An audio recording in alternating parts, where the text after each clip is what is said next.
네, 10분입니다. 저희 이제 함께 예배를 드릴 시간이 됐으니까요. 자리에 앉아주시면 될 것 같습니다. 네, 저희 3월은 저희 플러스에서 함께 문화를 통해 예배를 드리고 있습니다. 지금 뒤에서 맛있는 팝콘 냄새가 솔솔 풍겨오듯이 오늘은 영화 안에 있는 내용들을 통해서 우리가 함께 하나님의 말씀을 알아보는 시간을 가질 건데요. 오늘도 우리에게 다양한 모습을 통하여 다양한 말씀으로 또 깨닫게 하시는 그 주님의 음성을 기대하는 마음으로 우리 함께 이 시간 찬양으로 먼저 주님 앞에 나아가도록 하겠습니다.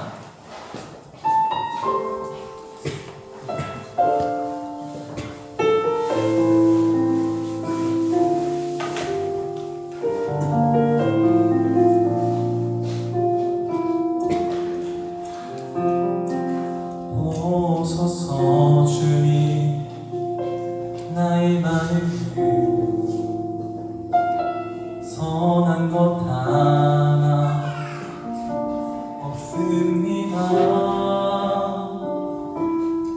그 원하는 모든 것 주께 드립니다.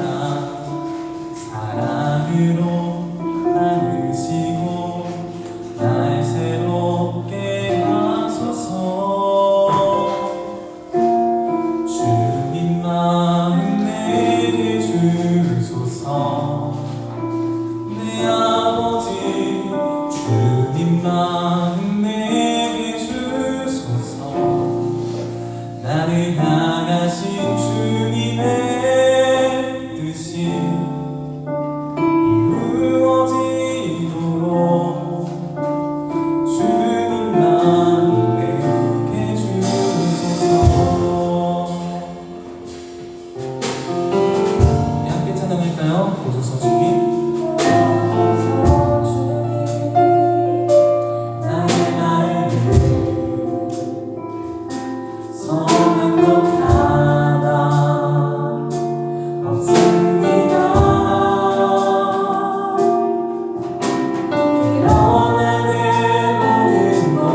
뜻 따라 서로 사랑하고 모두 품어내며 그의 나라를 이곳에 이루어내기를 오라 우리가 서로 사랑하자 우리가 주를 찬양하자 주가 우리 사랑하라 하셨으니 그 사랑으로 우리 살아가자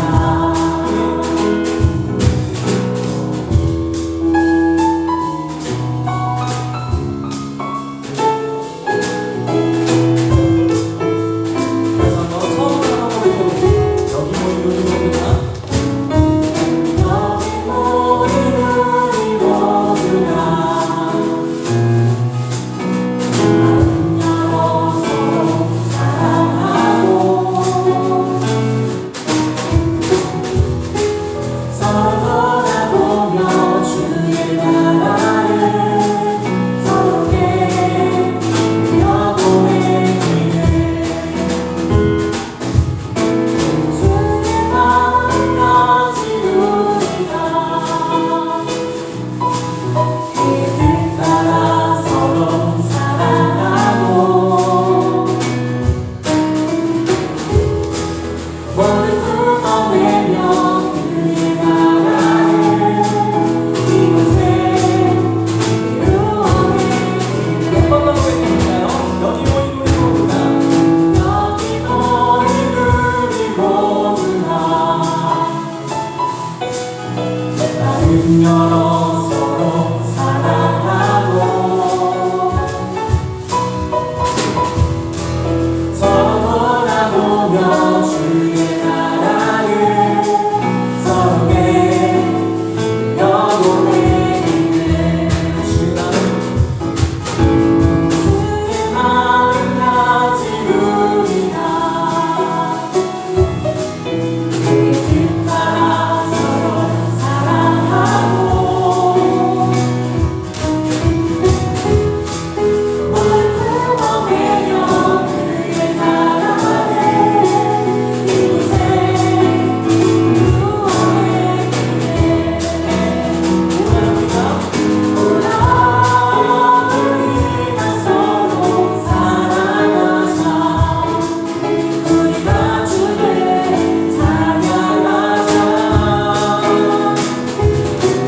주가 우리 사랑하라 하셨으니 그 사랑으로 우리 살아가자 오라 우리가 서로 사랑하자 우리가 주를 찬양하자 주가 우리 사랑하라 하셨으니 그 사랑으로 우리 살아가자 그 사랑으로 우리 살아가자 그 사랑으로 우리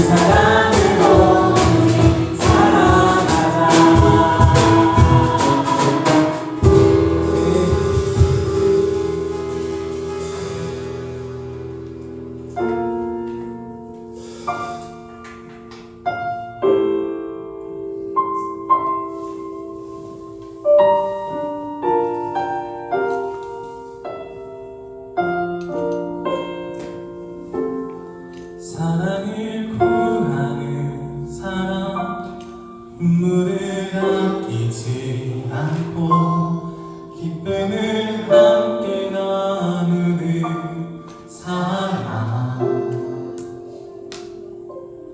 용서를 구하는 사람 완전한 사랑으로 함께하는 행복을 얻은 사람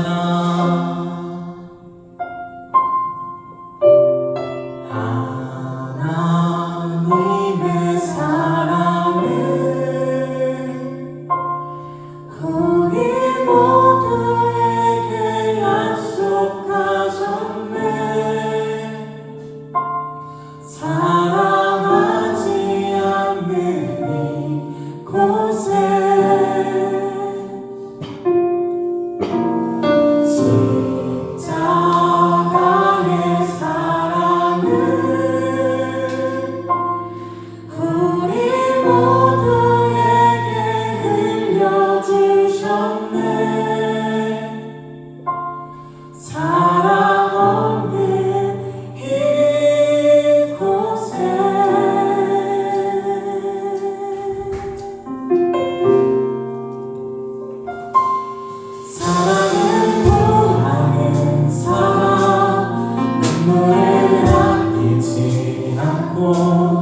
기쁨을 함께 나누는 사랑 용서를 구하는 사랑 완전한 사랑으로 함께하는 행복을 얻는 사랑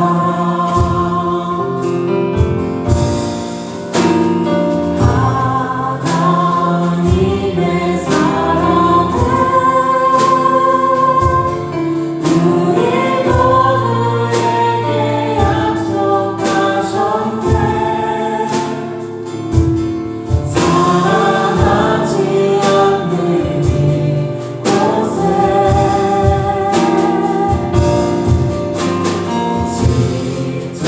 십자가의 사랑을 우리 모두에게 흘려주셨네 사랑 없는 이곳에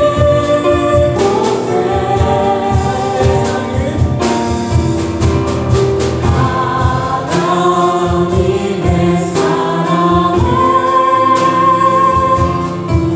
우리 모두에게 약속하셨네 사랑하지 않는 이곳에 십자가의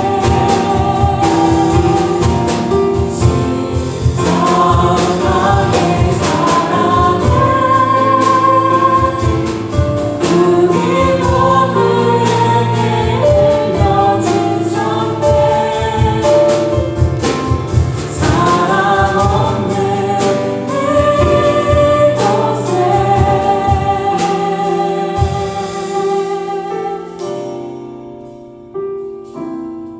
사랑을 구하는 사랑 눈물을 아끼지 않고 기쁨을 함께 나누는 사랑 용서를 구하는 사랑 완전한 사랑으로 함께하는 행복을 얻는 사랑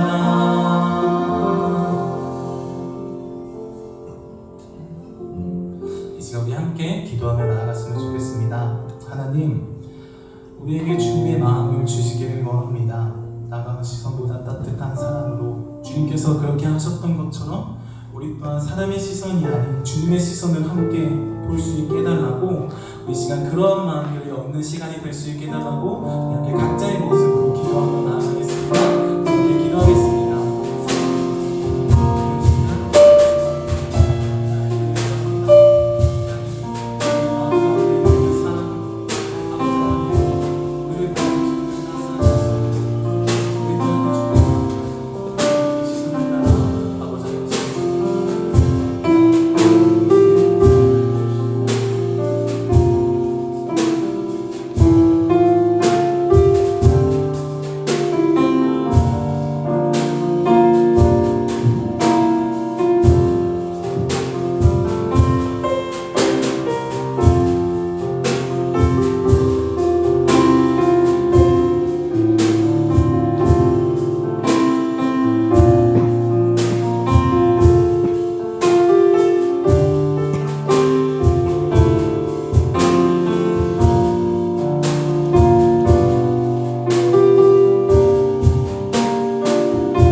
하나님께서 우리를 어떻게 바라보셨는지를 계속해서 생각해 볼 수 있었으면 좋겠습니다.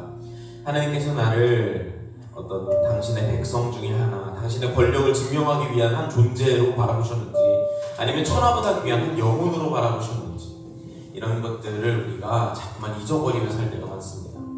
하나님의 시선을 기억하고 하나님의 시선을 구하고 그 하나님의 시선으로 서로를 바라볼 수 있는 우리 모든 보너스 한 사람 한 사람이 될 수 있었으면 좋겠습니다. 오늘 예배 가운데 함께 해주신 하나님을 찬양하며 예수님의 이름으로 기도드렸습니다.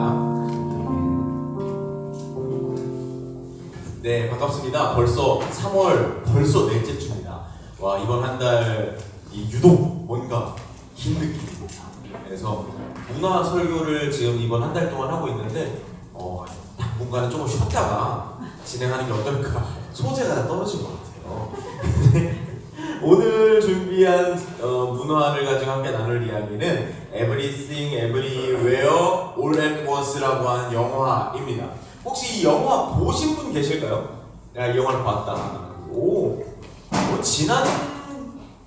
지난주 영화보다 현격히 줄어든 어떤 퍼센테이지로. 근데 이 영화는 개인적으로 꼭 한 번은 보시기를 추천드립니다.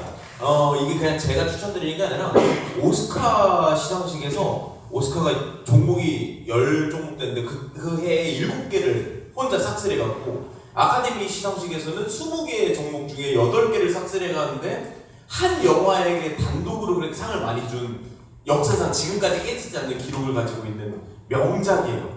물론 보신 분들은 아시겠지만 초반 한 20-30분 정도는 약간 참을성을 가지고 봐야 돼요. 이딴 걸 추천해줘가지고 기분을 잡쳤네 막 이런 생각이 들 수 있거든요. 근데 보다 보면은 끝까지 보면 굉장히 좀 여러 가지로 감동을 주는 영화입니다. 사실 오늘 설교를 준비하는 게 너무 힘들었어요. 왜냐면 이 Everything, 그냥 에에올이라고 흔히들 부르거든요. 에에올을 가지고 할 수 있는 이야기도 정말 많고 이 영화를 보고 나면 이걸 가지고 하고 싶은 이야기도 너무 많아요. 그래서 하고 싶은 이야기가 많다 보니까 이거를 뭐 정돈이 안 되는 거예요. 그래서 이번 주 설교가 복잡했는데 어쨌든 잘 정돈을 해봤어요. 그래서 오늘의 이야기는 이 영화가 가지고 있는 다양한 의미 중에서 되게 일부만 가지고 온 이야기니까 오늘 이야기를 듣고 저런 내용이야? 좀 궁금하다 하시면 꼭 한번 보시면 사실 오늘 설교 듣는 것보다 더 도움이 되실 수도 있습니다. 요 영화는 사실 크게 나눠서 두 인물의 대결 구도라고 생각하시면 돼요. 바로 누구냐면 굉장히 독특하죠. 지금 벌써만 봐도 조부 투파키라고 하는 저 어마어마한 패션의 MG와 에블린이라고 하는 이 중년 여성의 대결이라고 보시면 돼요. 이 둘은 원래는 모녀예요. 에블린이 엄마고 조부 투파키가 원래 조부 투파키가 아니에요. 근데 이제 조부 투파키라고 이름으로 불리는 저 여성분이 딸이에요.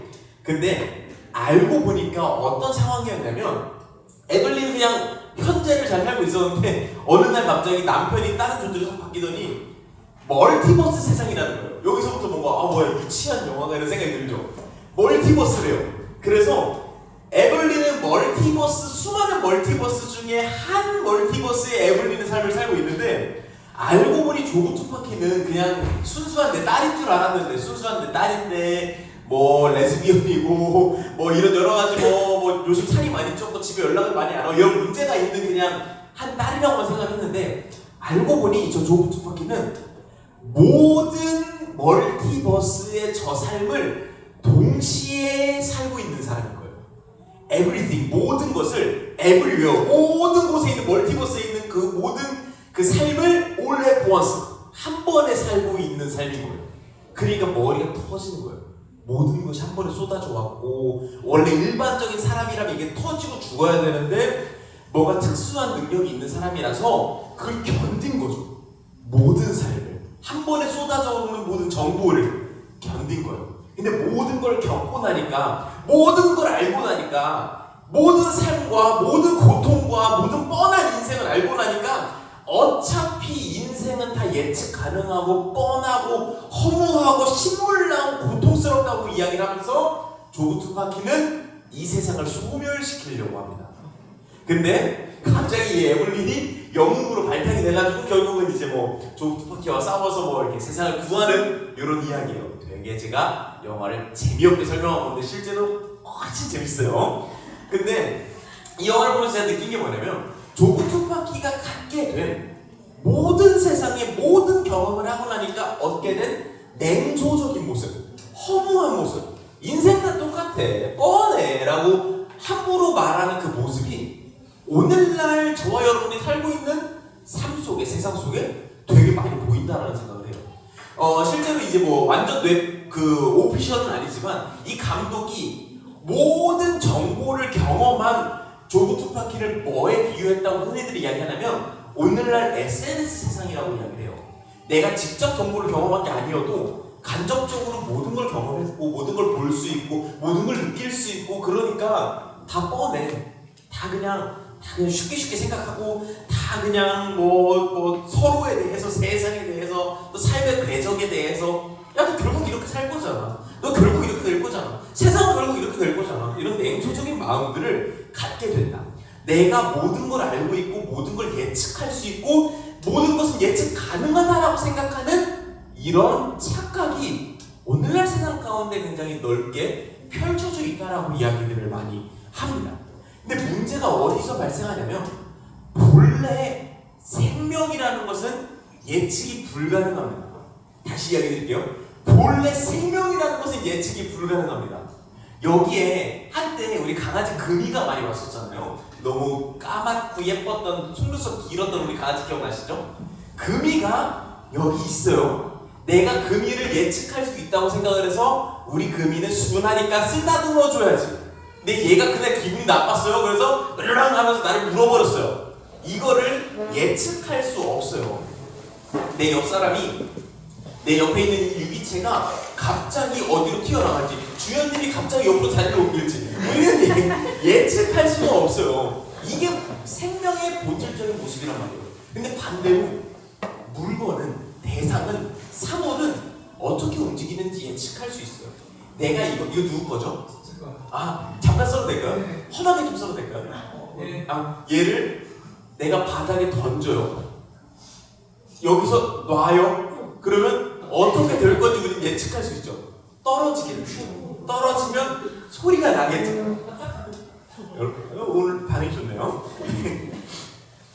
근데 뭐가 문제냐면 세상이 점점 더 많은 정보를 다 알고 있다고 착각하고 그래서 서로에 대해서 예측 가능하다고 믿는 순간 생명을 사물로 보게 돼요. 예측 가능해? 그럼 얘는 생명으로 보지 않고 사물로 보게 되는 어떤 그런 마음이 일단 생겨요. 이게 이렇게 얘기하니까 무슨 말인가 싶으시죠? 좀 더 우리가 알아듣기 쉽게 이야기를 해볼까요? 오늘날 우리가 SNS상에서 혐오 표현으로 많이 사용하는 것 중에 뭐가 있냐면 개택이라는 말이 있어요. 뭔지 아세요? 개같이 운전하는 택시라는 말이에요. 모르셨어요? 그런 말이 있어요. 그러면서 어떤 말이 있냐면 무슨 뭐 한문철의 블랙박스 이런 거 있죠? 거기서 택시가 뭘 잘못해요.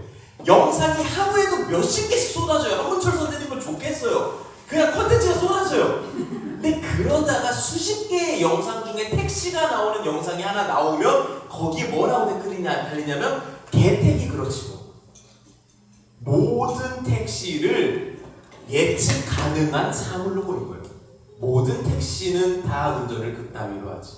하지만 여기서 우리가 간과하는 게 있는데 뭐냐면 그 택시를 운전하는 기사님은 생명이야. 누군가의 아버지고요. 누군가의 가장이고요. 뭐 여성일 수도 있고요. 여성이라고 하더라도 집안의 생계를 유지하기 위해서 부단히 애를 쓰고 허리가 아파가면서 애써서 일하고 있는 한 노동자가 그 안에 있는 건데 우리가 예측 가능하다고 생각하는 순간 그 안에 있는 생명을 바라보지 않고 개택으로 보는 거예요. 마찬가지예요. 오늘날 청년들을 향해서 수많은 혐오 표현 중에 뭐가 있냐면 야 너 차피 그래봤자 200충이잖아 300충이잖아 고작 200만원짜리잖아 300만원짜리잖아 무슨 말이에요? 이 청년이 그동안 어떤 삶을 살았고 앞으로 어떤 미래 가치가 있는지 예측 가능할 수 없으면서 현재 벌고 있는 그걸 가지고 얘를 사물처럼 여겨버리는 겁니다. 이걸 뭐라고 부르냐면 대상화라고 불러요. 오브젝트 뭔지 아시죠? 여기 갖다 놓은 오브젝티피케이션이라고 불러요. 갖다 놓은 물건처럼 서로를 바라본다는 거예요. 이걸 객체화, 사물화라고 해요. 우리 대상화의 뜻 한번 같이 한번 읽어볼게요. 시작. 사람을 인격을 가진 지체가 아닌 물건이라고 하는 객체로 취급하는 행위입니다.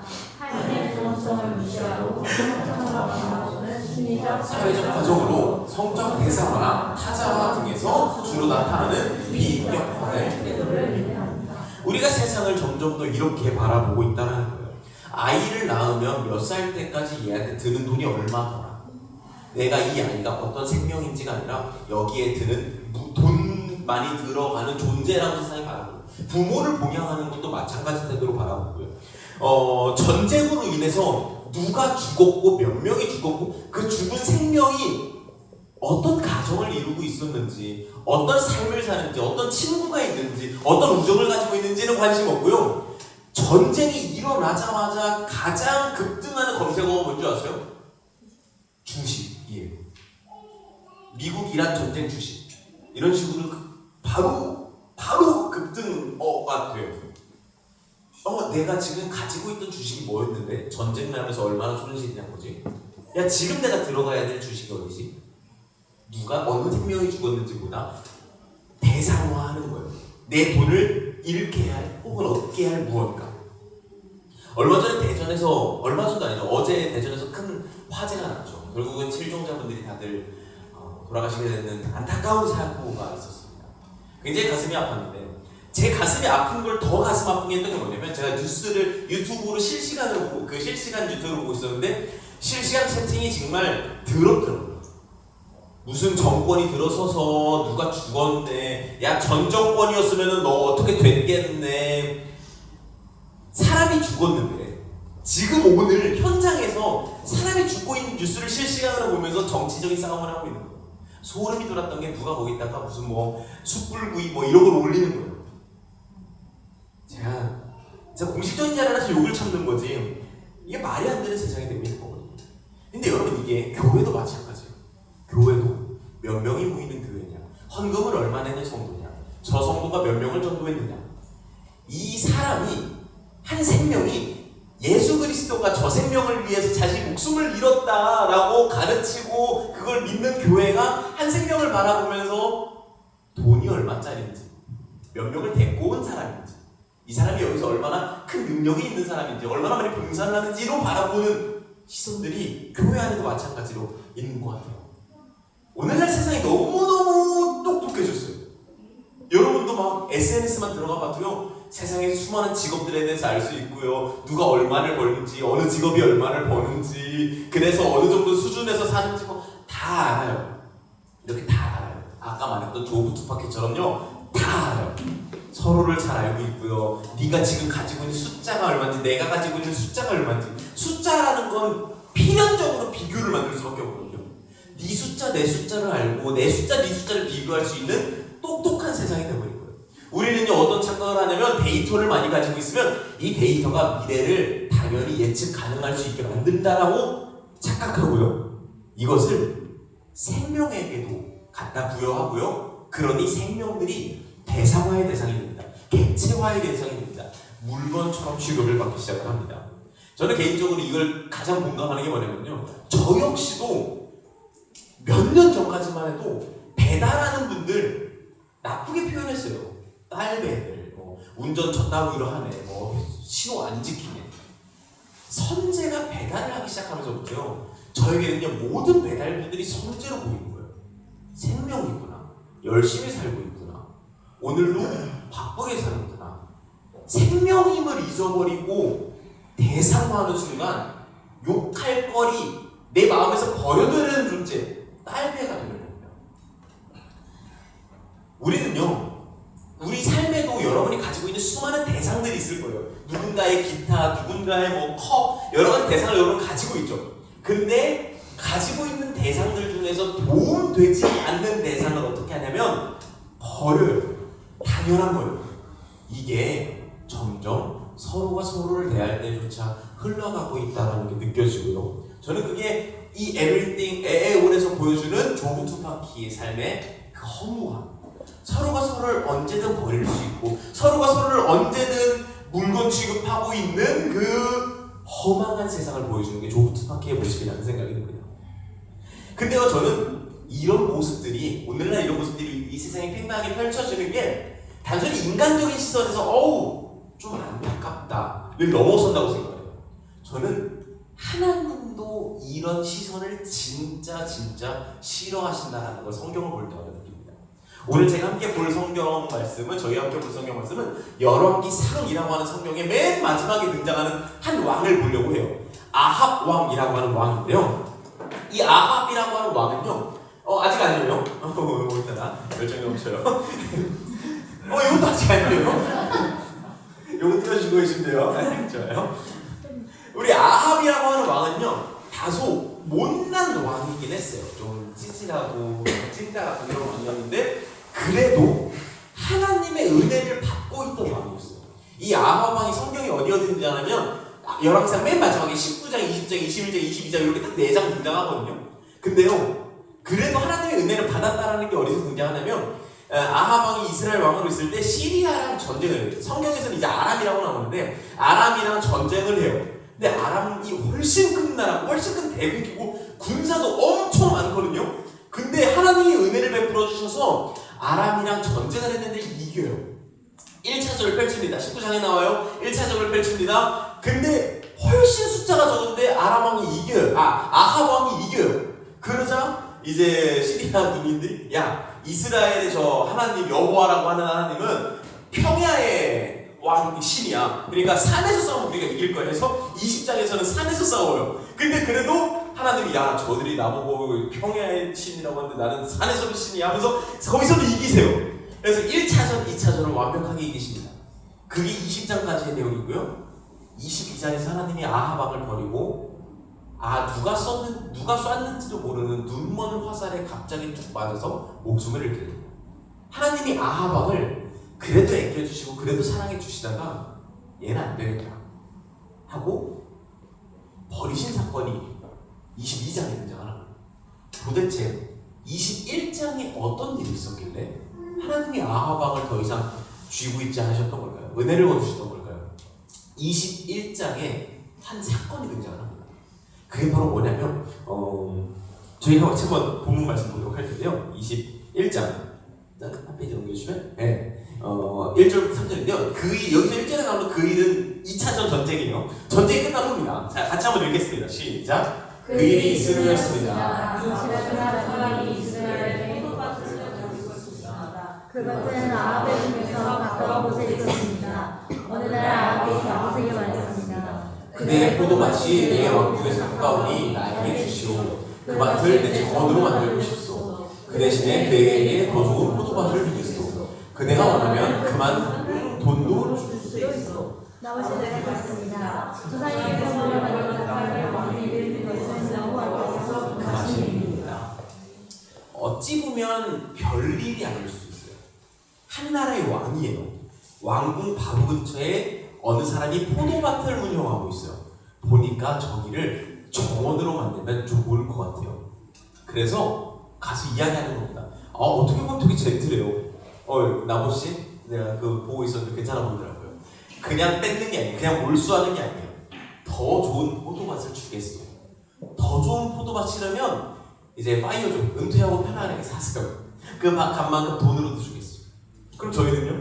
왕이 내 포도밭을 좋게 봐? 좋은데? 심지어 그 값어치로 쳐줘? 가져가세요 할 것 같은데 나봇이 그걸 거절해요. 왜 거절하냐면 3절에 이 땅을 조상에게 물려받은 땅을 왕에게 드리는 것은 하나님께서 금지하신 것입니다 라고 율법을 갖다가 이야기를 해요. 이게 그냥 저 왕은 나 별로 마음에 안 들어 했었어가 아니라 실제로 레위기 25장 말씀 한번 같이 볼게요. 레위기 25장 같이 한번 읽겠습니다. 시작. 땅은 원래 나의 것이므로 너희는 땅을 아주 팔지는 못할 것이다. 너희는 내 땅에서 잠시 사는 오늘따라 참 말을 참 못하네요. 레위기 25장 전체는 땅에 대한 이야기를 하는 율법이에요. 그러면서 땅을 서로 사고 팔지 말라는 이야기를 하고요. 어쩔 수 없이 내가 빚을 많이 져가지고 막 팔아야 될 때는 완전히 땅이 없게 하지 말고 친척들이 십시일반 도와줘서 그래도 땅을 건사할 수 있게 해줘. 그래도 어쩔 수 없이 땅을 팔렸다가는요 희년이라고 해서 50년에 한 번씩은 땅을 재산을 돌려줘라라는 이야기를 25장에 하고 있어요. 무슨 의미일까요? 그저 하나님께서 부동산 투기를 싫어하니까 서로 땅 사고 팔지 말라라고 하는 걸까요? 그게 아니라 이때 당시에는요 먹고 살 수 있는 방식이 오직 땅밖에 없었어요. 이거를 내가 아무리 뭔가 실수를 하고 잘못을 해서 내가 내 실수를 이뤘다고 하더라도 땅을 뺏겨버리면 이 사람은 인간으로서 존엄성을 잃을 수밖에 없어요. 노예로 팔릴 수밖에 없어요. 노비가 될 수밖에 없어요. 인간으로서 살 수 있는, 생명으로서 살 수 있는 기회를 빼앗지 말라라고 하나님께서 이야기하시는 일종의 최소한의 사회복지 보장제도라고 말씀하시면 될 것 같아요. 삶을 삶으로 유지될 수 있게 존중해주는 하나님의 방식이었다고 합니다.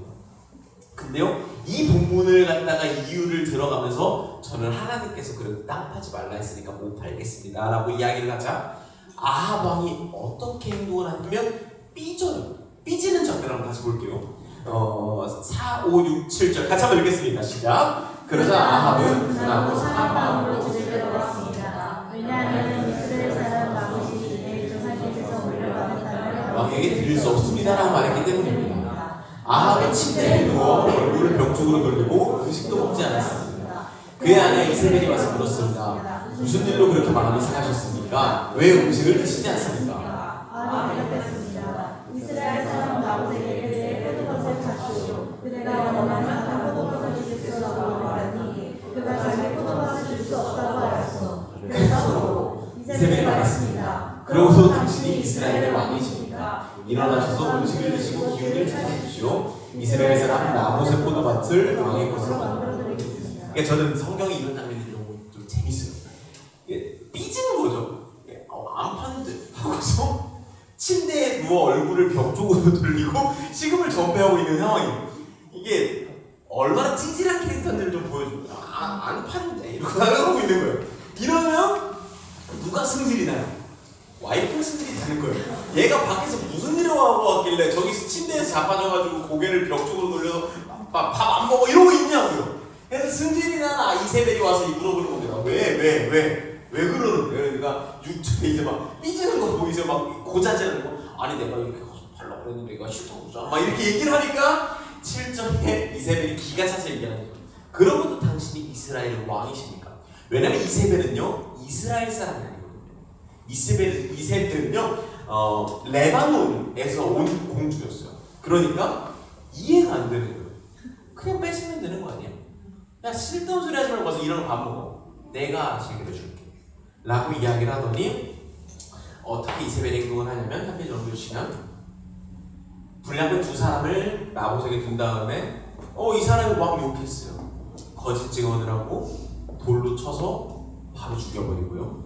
나봇뿐만이 아니라 나봇의 자녀들까지 일종의 왕을 모욕한 죄로 일가족을 처참하게 죽여버립니다.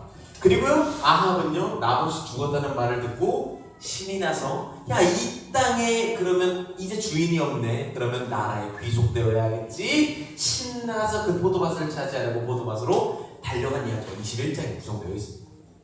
하나님은요 아합 왕을 버리기로 결정을 합니다. 이 사건으로 인해서 나봇이 가지고 있는 포도원을 차지하기 위해서 그의 생명을 생명으로 여기지 않고 너무나 손쉽게 해치워버리고 포도밭을 차지하는 그 모습을 보고 너는 안 된다. 너는 안 되겠다. 나는 이런 모습을 너무나 싫어한다. 라고 선포해버리시는 게 이 아합 왕을 우리에게 보여주고 계신 장면이라는 생각이 듭니다.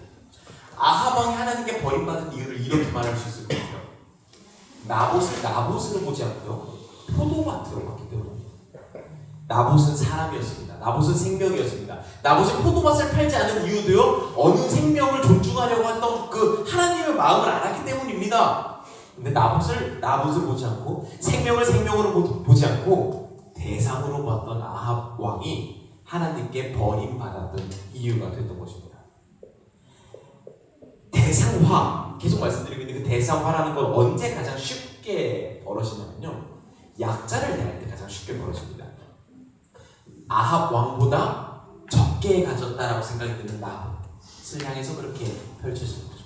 나보다 나이와 경력이 어린 사람을 향해서 너무나 쉽게 그의 인생을 재단해버리는 거죠. 나 그거 해봤어. 나 그거 다 겪어봤어. 넌 안 돼. 넌 포기해.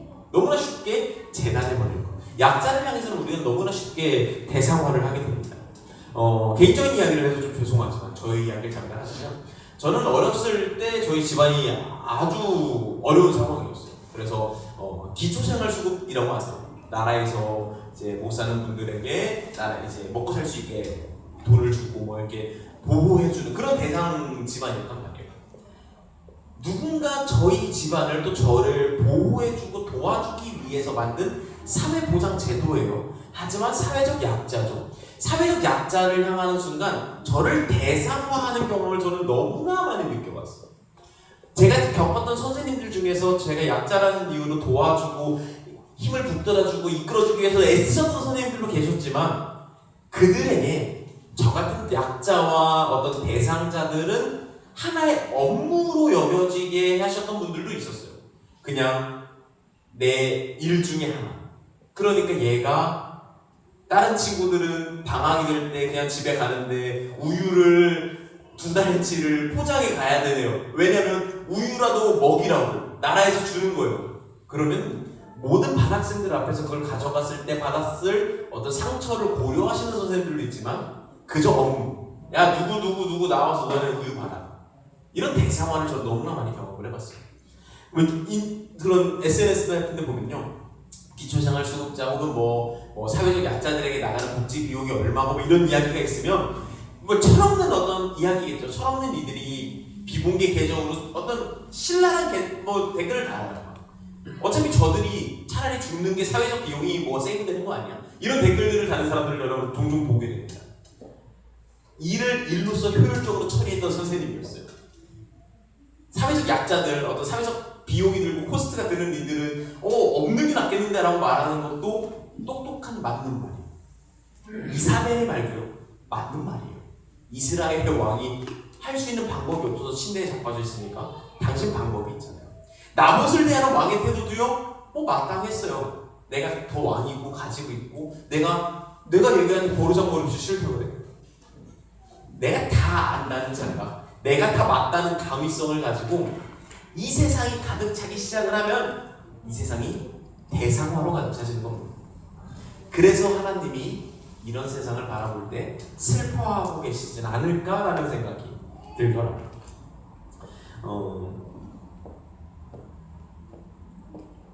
저는 이 영화를 보면서 어떤 생각을 했냐면 참 오늘날 우리 세상과 닮았나.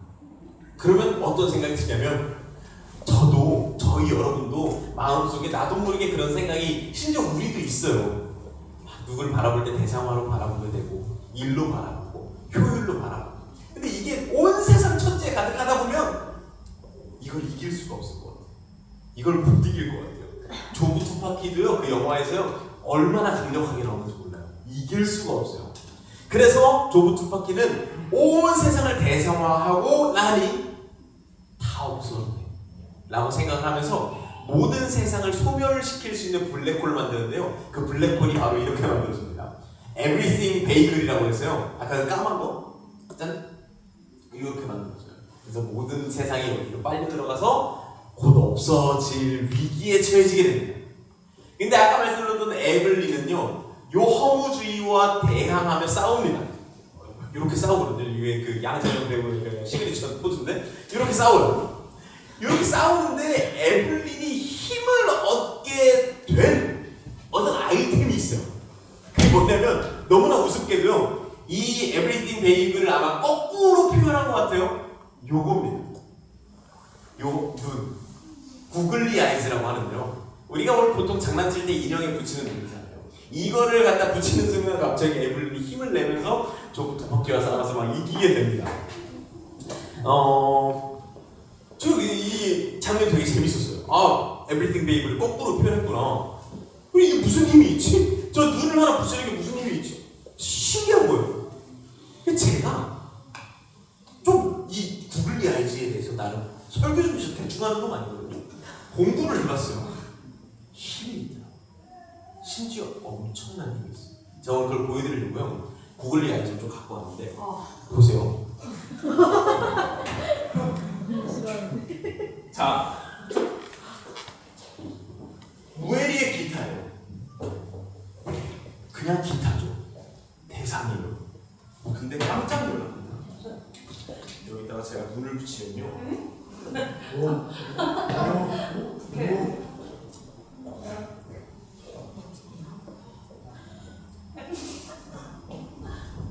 눈을 심지어 하나가 아니라 두 개를 붙이잖아요. 짠! 귀여워졌어요. 갑자기 뭔가 입 같고, 갑자기 뭔가 머리 같고, 갑자기 뭔가 귀여워졌어요. 또 해볼까요? 제가 이거를요, 오늘 여기서 하려고 700개짜리를 주문했거든요. 예를 들면요, 제가 이걸 집에서 해보고 너무 재밌는 거예요. 그래서 신나서 이거 누구 거예요 혹시? 누나 이거 써도 돼요? 자 여기다가요, 아무것도 아닌 케이스예요. 무미건조하고 척박해 보이죠? 여기다가요. 자, 눈을 붙이잖아요. 깜짝 놀랍니다, 여러분. 심지어 이번에 약간 눈을 좀 떨어지게 붙여볼까요? 짠! 갑자기 귀여워져요. 뭔가 말을 하는 것 같아졌어요. 안녕하세요. 귀여워졌어요. 제가 이걸 보면서 나도 가능한가? 라는 생각이 들어가지고 제가 한번 해보려고.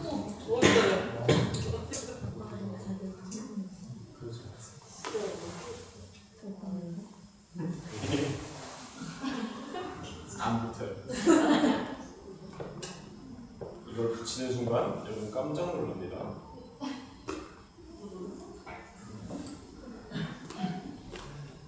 이 떼고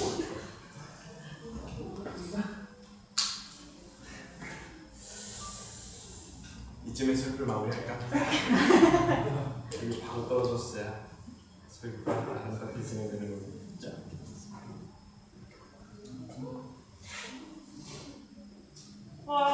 붙이는 순간 어때요 여러분? 별로예요. 귀엽죠? 평소보다 좀 더 귀여워지지 않았어요?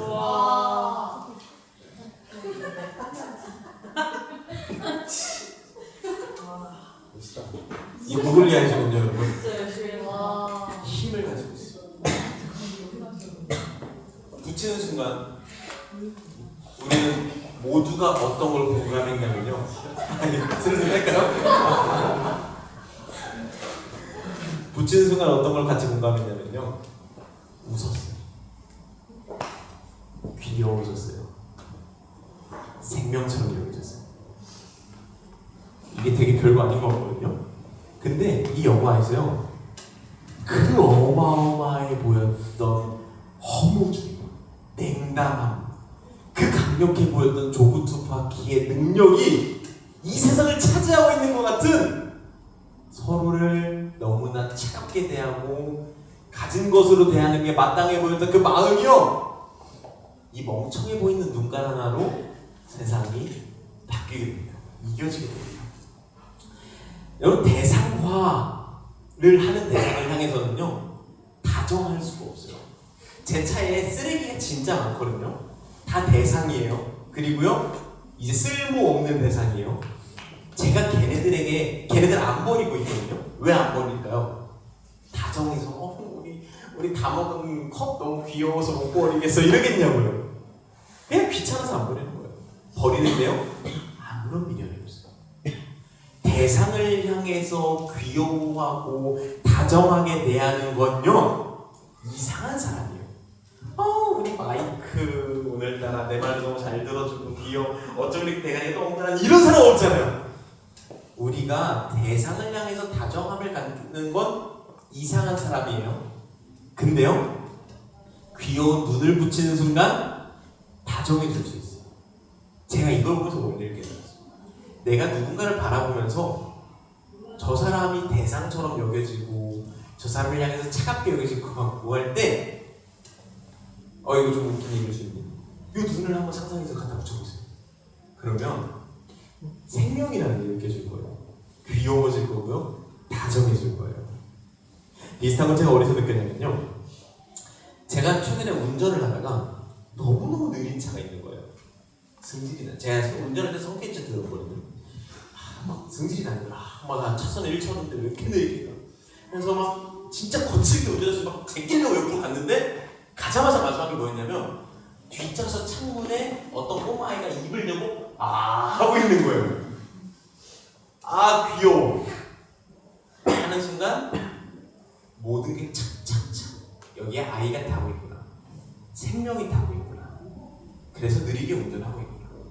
나에게 느리게 운전하는 답답한 차량이었는데 아이의 얼굴을 보고 나니 귀여운 생명이구나 로 바뀌는 거예요. 이거 너무 순식간에 바뀌어서 제가 깜짝 놀랐어요. 와, 그렇구나. 그리고 저는 하나님께서 우리에게 바라시는 삶의 모습이 어쩌면 너무나 우습게도 서로의 삶에 눈가를 붙여주는 것은 아닐까라는 생각이 들었어요. 저 사람도, 요 사람도, 요 사람도 귀여운 구석이 있는 사람. 생명. 눈을 붙여보니까 이제 깨달아지는 거예요. 아, 생명이구나. 살아있다. 삶이구나라는 걸 깨달으면서 살기를 바라는 거. 나봇을 포도밭으로 대하지 않고 나봇을 나봇으로 대하는 삶의 모습을 하나님께서 바라시는구나라는 걸 생각해 보게 됩니다. 제가 개인적으로 좋아하는 노래 중에 이적이라고 하는 가수가 부른 다툼이라는 노래가 있는데 거기에 이런 가사가 있어요. 우리 서로를 마치 영원히 깨지지 않을 돌멩이처럼 대하여 할 때. 이게 다툴 때 감정이 극대화질 때의 모습을 표현한 거예요. 내가 이 사람을 내 소중한 사람, 내 사랑하는 사람, 내 애틋한 사람이 아니라 아무리 쳐도 깨지지 않을 돌멩이처럼 여길 때 우리가 얼마나 함부로 대하겠냐는 거예요. 근데 놀랍게도 그 애 올해 여러 가지 멀티버스가 나오는데 그 멀티버스 중에 하나로 뭐가 있냐면 서로를 돌멩이처럼 여기는 멀티버스가 있어요. 일단 이 장면인데요. 보면은 두 돌이 한마디 말도 없는 장면이에요. 자막으로만 서로 말해요. 엄마 역할이었고 딸 역할이었어.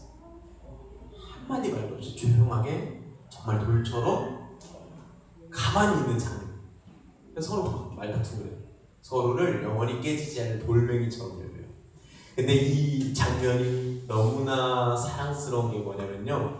나중에 에블린이 눈가를 붙이고 세상을 이길 수 있는 유일한 방법을 다정함이야! 라고 말하면서 막 다정함으로 사람들을 막 이렇게 하거든요. 그 장면 이후에 어떻게 변하냐면 눈깔이 붙어져요. 갑자기.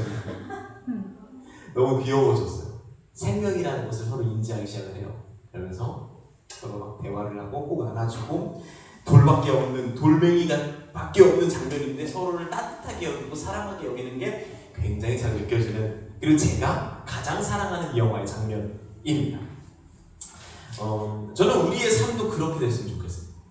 서로를 바라보면서 쟤는 뻔해, 쟤는 그렇지 뭐, 쟤에 대해서 예측 가능하고 잘 알겠고 나는 경험이 있고 나이가 있고 얘가 그렇지 뭐, 얘는 뭐 뻔해, 얘가 그럴 줄 알았어 라고 하는 서로를 대상화하고자 하는 욕망이 우리 안에 막 들끓을 때가 있을 것 같아요. 허망함, 어떤 허무함, 냉담함, 이런 것들이 우리의 삶을 가득 채울 때가 있습니다. 근데 서로를 너무 잘 알 것 같은 그 똑똑한 눈은 잠깐 질끈 감고요, 이 멍청해 보이는 눈을 서로에게 달아줄 수 있는 코너스가 될 수 있었으면 좋겠어요. 양자경이라고 하는 배우가 오늘 여기 등장하는 여자 주인공이거든요. 이 양자경이라고 하는 배우는 원래는 홍콩의 무협 영화로 굉장히 유명하거든요. 이게 그분의 시그니처 자료거든요. 이걸 팍팍팍팍 해서 다 이겨버리세요. 근데 이 영화 감독이요, 너무나 재밌는 콜라주를 해요. 이 장면으로 서로를 안아줘, 딸을 안아줘, 남편을 안아줘. 팍팍팍 쳐서 이길 수 있는 자세가 아니라 서로를 보듬어주는 자세로 그 장면을 일부러 활용하는 게 저는 너무나 짜릿하고 감격적으로 느껴지더라고요. 저는 우리도 그렇게 살 수 있었으면 좋겠습니다. 삶을 삶으로 여겨주고 생명을 생명으로 여겨주고 서로를 애틋하게 여기고 다정하게 여기는 우리가 될 수 있었으면 좋겠습니다. 이 영화에 보면요, 다른 멀티버스, 그러니까 그 조브 투파키를 이기기 위해서 다른 멀티버스로 가서 막 능력을 가지고 오는데, 이걸 할 수 있는 방법이 뭐냐면 평소에 안 하던 짓을 하는 거예요. 예를 들면 립밤을 끝까지 짜서 씹어먹는다던가, 종이를 한 장 열어가지고 손을 일부러 싹 댄다던가, 막 이런 일상 속에서 일부러 안 하는 짓을 해서 다른 멀티버스로 뿅 날아가요. 다정함이라는 건요, 일부러 안 해도 되는 일이에요. 근데 우리가 그걸 할 때, 평소에 안 할, 굳이 힘을 내서 할 다정함을 할 때 우리는 다른 멀티버스로 뿅 날아갈 수 있습니다. 바로 거기가 어디냐? 하나님 나라예요. 하나님께서 우리에게 너희가 이렇게 살았으면 좋겠다라고 선물해 주셨던 그 하나님 나라가 어쩌면 우리가 안 해봤을 그 행동. 이 영화에서 밑밥을 씹어먹고 종이를 손으로 매는 것처럼 평소에 굳이 안 했을 그 다정함을 표현하며 살 때 우리는 하나님 나라로 날아갈 수 있을 것이라는 생각이 듭니다. 이 시간에 함께 같이 기도할 수 있었으면 좋겠는데요. 같이 기도하실 때 우리가 다른 사람을 바라보던 삶의 태도에 대해서 생각해 볼 수 있었으면 좋겠습니다. 나는 저 사람을 나붓으로 바라봤는가 혹은 포도밭으로 바라보았는가, 이것도 생각해 볼 수 있었으면 좋겠어요. 내가 세상에서 받는 시선은 뭐였지? 사람들은 나를 포도밭으로 바라보는가 나붓으로 바라보는가? 그 누구도 여러분을 나붓으로 바라보지 않고 전부가 다 포도밭으로 바라본다고 해도요, 하나님 한 분만큼은 여러분을 나붓으로 바라봅니다. 사람으로 바라봅니다. 생명으로 바라봅니다. 더 많이 가졌고 더 덜 가졌고 얼마나 가치로운지 얼마나 미래가 좋은지 아닌지 뭐 이런 거 떠나서 내 있는 모습 그대로 사랑하시는 나붓으로 바라보십니다. 그렇기 때문에 하나님께서 여러분을 위해서 생명을 바치시고 목숨을 잃으시고 십자가에 달리셨고, 그 시선으로 여러분이 바라봄 받고 있다는 걸 깨닫고 믿을 수 있었으면 좋겠습니다. 그리고 그것이 여러분에게 힘이 될 수 있었으면 좋겠습니다. 에너지가 될 수 있었으면 좋겠고요. 그것으로 인해서 여러분이 다시 힘을 낼 수 있었으면 좋겠습니다. 그리고 그것을 힘을 내서 이제 다른 사람들에게 다정할 수 있었으면 좋겠습니다. 다른 사람들에게 손 내밀 수 있었으면 좋겠습니다. 따뜻할 수 있었으면 좋겠습니다. 바로 그런 코너스가 될 수 있었으면 좋겠고요. 오늘의 이야기를 생각하면서 같이 하나님께 정면 기도로 나아가겠습니다.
성경기도를 아직 다 작성하시지 못하신 분들께서는 계속해서 편하게 작성해 주시면 되시고요. 저희 시간 함께 이 마지막 찬양 고백하심으로써 우리 위에 마음의 생각을 다시 한번 주님께 올려드리는 시간을 갖도록 하겠습니다.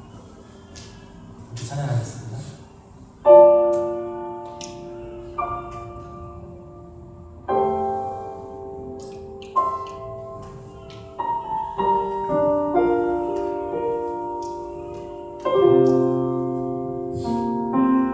사랑을 원하는 사람 눈물을 아끼지 않고 기쁨을 함께 나누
생명으로 보셨던 주님을 생각해 보게 됩니다.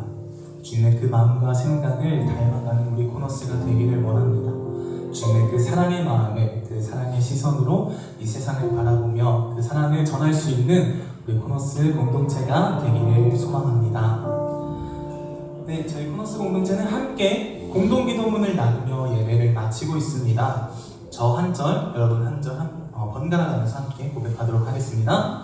우리는 고개를 들어 하늘을 바라봅니다. 고개를 돌려 땅을 바라봅니다. 하늘과 땅을 번갈아 바라봅니다. 아버지의 마음으로 이웃을 돌아봅니다. 내가 만든 사람의 시작으로부터 내가 만든 사람의 목적지로 전환을 줍니다. 움켜잡기보단 펴서 나누기를, 밟고 오르기보다 함께 오르기를, 불편함을 감수하고 진리에 용감하기를. 예수님이 그렇게 사셨듯 우리도 그렇게 닮아가기를. 네, 함께 하겠습니다. 우리가 구석으로부터 왔으니 구석으로 갈 수 있기를 예수님의 이름으로 기도합니다.